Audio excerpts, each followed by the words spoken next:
was brought in specifically to implement an academic restructuring. So that was something that I knew was going to be on my plate. I've had a relatively long career as provost at primarily 2 institutions. And, I feel like it's been a privilege to have that experience and to be involved in that. And you can draw on those experiences, and there's always a way to address a situation and help make things a little bit better. I was able to congregate.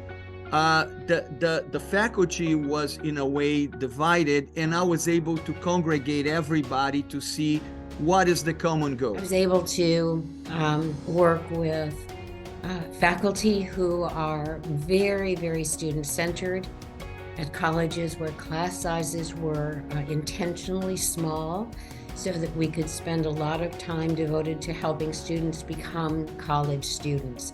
A group of people that I would be comfortable with and that I could work with, and I think right in the first few weeks we were able to set an agenda and have been moving things forward ever since. And in doing so, there were several pieces to that.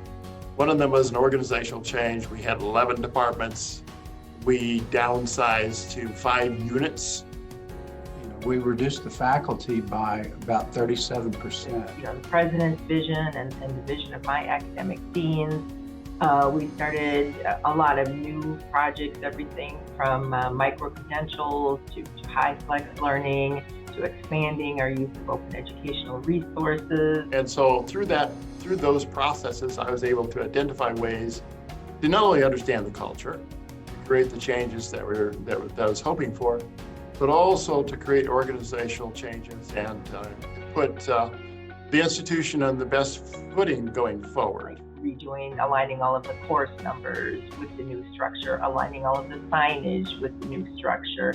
But definitely the piece that was most exciting for me was not the course numbers or the signage, but the chance to really put a new leadership team in place, begin to work with that team on new goals and a new strategic plan. I was working with a relatively new president who was a learner like me, and we were a good match. I worked with a faculty group all year to go through the entire Constitution. We cleaned up all of those elements. We rewrote some sections. Didn't change a lot of policy necessarily, but we made it much clearer. So I've been able to, through these 5 years, assume a number of positions where there was change that was needed. And the idea that I needed to create a pattern of change that was organizational, that was to a large extent cultural, and was sustainable. I really feel that that was, at least an achievement that I feel very proud of. When you're in an institution and you're working in it, you see things, but you don't see all the different possibilities. Someone comes in from the outside and they get a little bit different view and can suggest some new directions, and that can be very fulfilling.